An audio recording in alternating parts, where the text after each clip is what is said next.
This project simulates a decision on whether or not to accept a legislative proposal from the European Commission.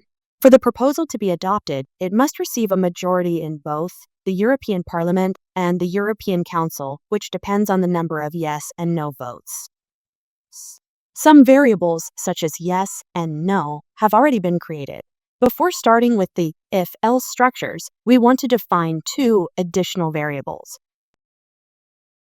First, we will create a variable for the decision.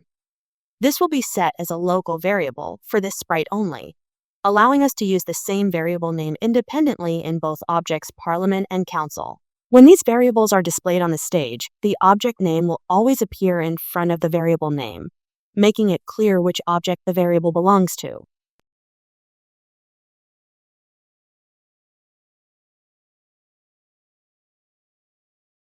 The same applies to the variable representing the number of eligible members. Now we will simulate the voting behavior in Parliament. Therefore, control structures are needed to execute different parts of the program depending on the given circumstances.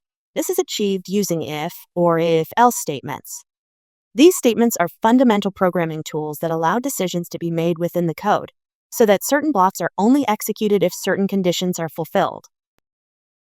When the Parliament object is clicked, the number of yes and no votes can be entered.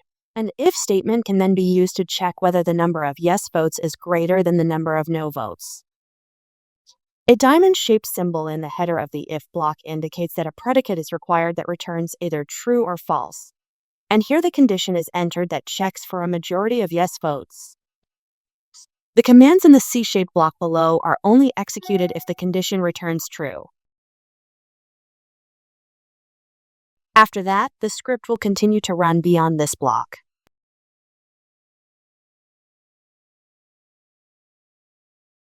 To handle cases where the yes votes do not outnumber the no votes, another if statement can be used.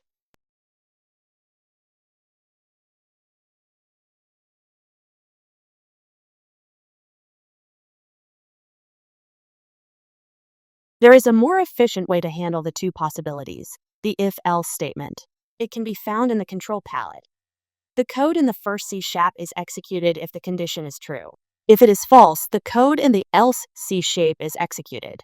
After that, the program continues under the if-else block.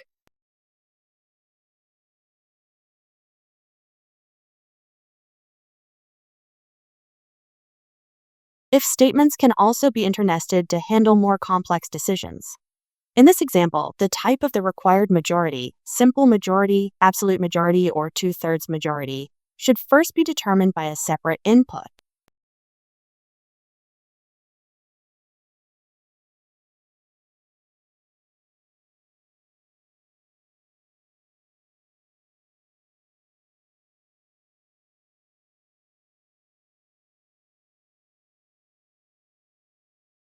First, the type of majority is asked. Let's assume the answer is simple majority.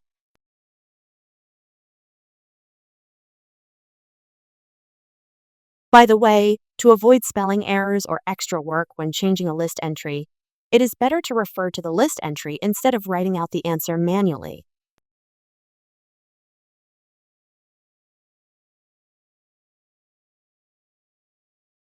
A simple majority requires more yes votes than no votes, regardless of the total number of votes.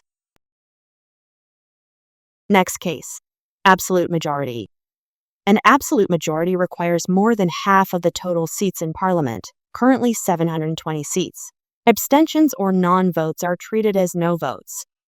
To make the code adaptable, it is better to calculate the required number. Currently, the absolute majority is 361, using a variable rather than hard-coding the value. This is because the overall number of seats has changed over time and may change in the future.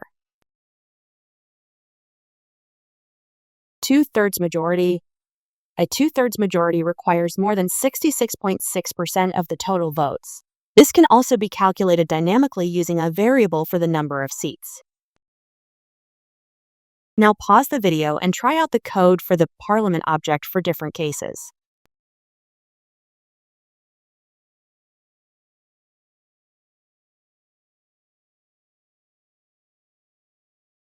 Since if-else statements can also be used as a reporter for inputs, the code can be made much shorter.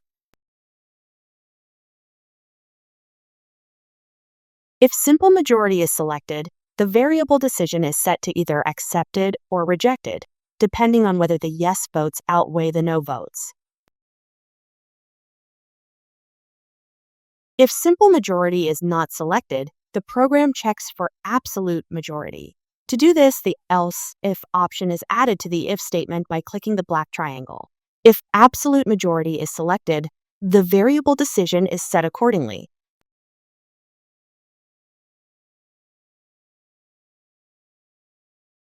If the absolute majority is also not selected, the only remaining option is the 2/3 majority, and the decision is made based on that.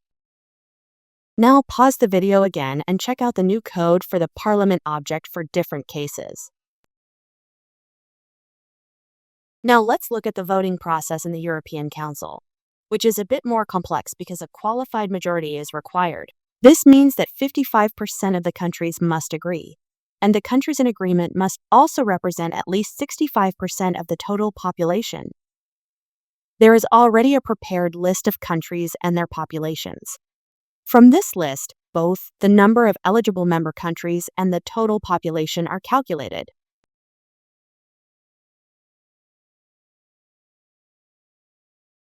The pre-written script under the "When I am clicked" hat block causes that all countries and their votes are displayed.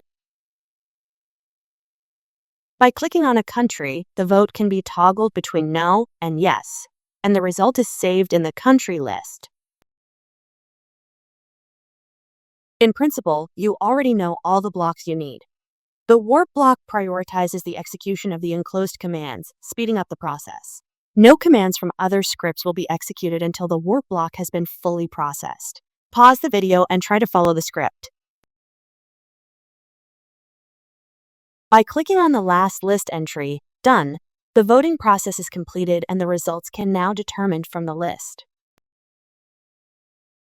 To do this, the two variables yes countries and yes population are first set to 0. Then all the countries that voted yes have to be identified and the variables have to be recalculated.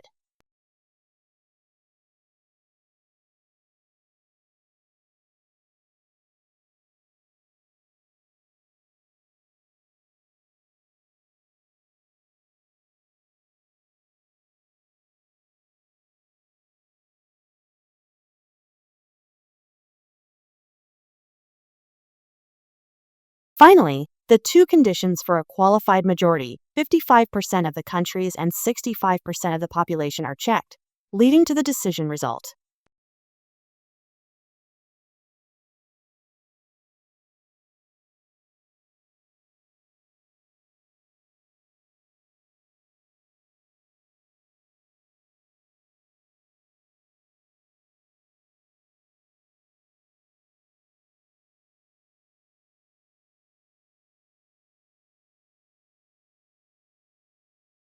Check the variables yes countries and yes population so that they are displayed on the stage.